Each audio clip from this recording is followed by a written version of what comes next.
porque va a hundirse con su barco.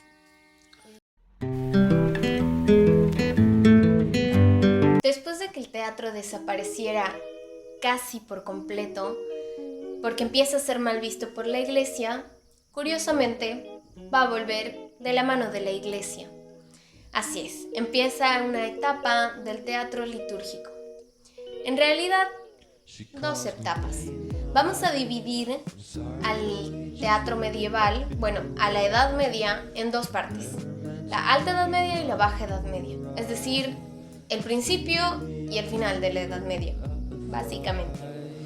En la Alta Edad Media se caracterizaba el teatro por ser únicamente de índole litúrgica, ya que todo otro tipo de teatro estaba completamente prohibido y se daba únicamente en las misas, dentro de las iglesias y dentro de las catedrales.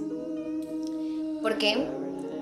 Porque las misas se daban en latín y la gente no sabía ni escribir, ni hablar, ni comprendía latín, ni no sabía nada de latín. Entonces, para que estas puedan ser evangelizadoras y se puedan entender por la población, es que se recurre al teatro por medio de tropos, que eran diálogos cantados de historias bíblicas. Es decir, se interpretaban, por ejemplo, el nacimiento de Jesús.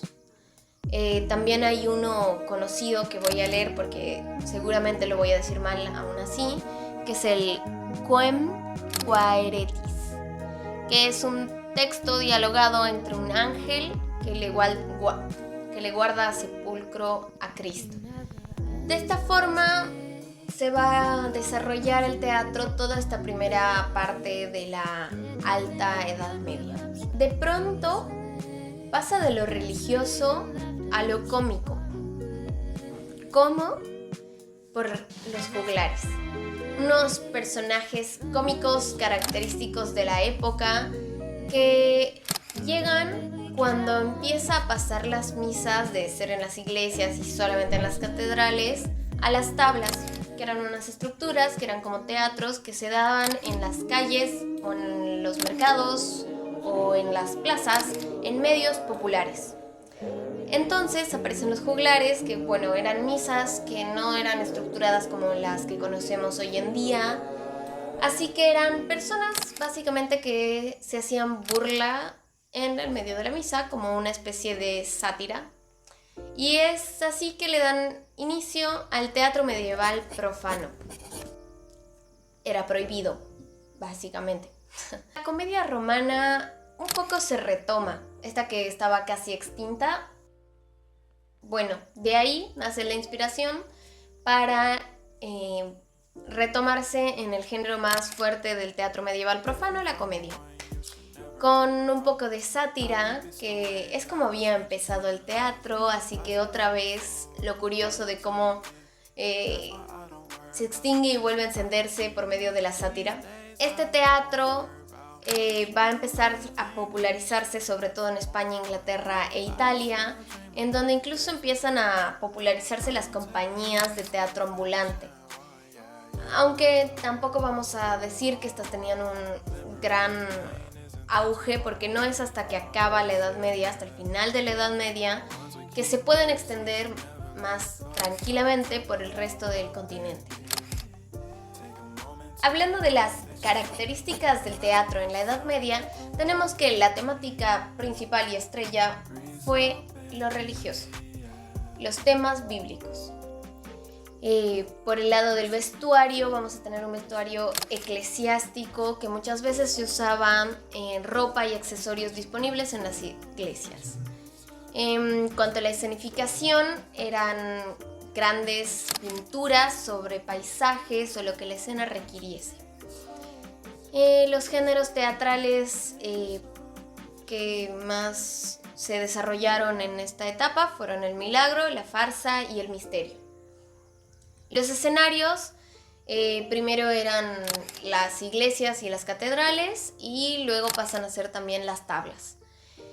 Y algunas de las obras que otra vez voy a leer son Os Miracles in Notre Dame de Théophile Routebeuf, Juego de Adam y Juego de San Nicolás por Jean Vaudel y La Pasión de Arnoul Grevan. Bueno, estos son 3 pequeños, chiquititos ejemplos de la gran cantidad de producción teatral que se hizo, porque fue una época bastante larga, ya que abarcó desde el siglo V hasta el siglo XV. O sea, tenemos bastante tiempo para que surjan bastantes obras. Mucho del material se perdió y mucho del material también era anónimo. Así que, si bien sabemos cómo eran las obras, la historia y todo esto, no sabemos los autores. Lo que nos deja esta etapa medieval sigue vigente, porque habíamos visto en el teatro clásico que nos dejan, por ejemplo, cosas como las estructuras del teatro como espacio físico, también las máscaras, que aún hay incluso corrientes, digamos, teatrales que se inspiran en o incluso ejercicios teatrales que usan este juego de las máscaras. Pero el teatro medieval también, porque este vestuario, esta escenografía mucho más compleja que la que se usaba en el teatro clásico, ya que básicamente no había un vestuario ni una gran escenografía, todo estaba en el actor y su máscara, digamos, cambia. Y es algo que todavía vemos. En el teatro actual se usan grandes escenografías, también hay vestuario, cosas que pasaron hace muchos siglos, desde el teatro clásico, medieval y todo el resto que aún no hemos visto. Tenemos cosas que siguen vigentes, que siguen inspirando hasta el día de hoy. ¿Qué será lo que nuestra época dejará a las épocas siguientes de parte del teatro? Así que si te gusta la historia de las artes, en este caso del teatro, y algo surgió aquí, te recomiendo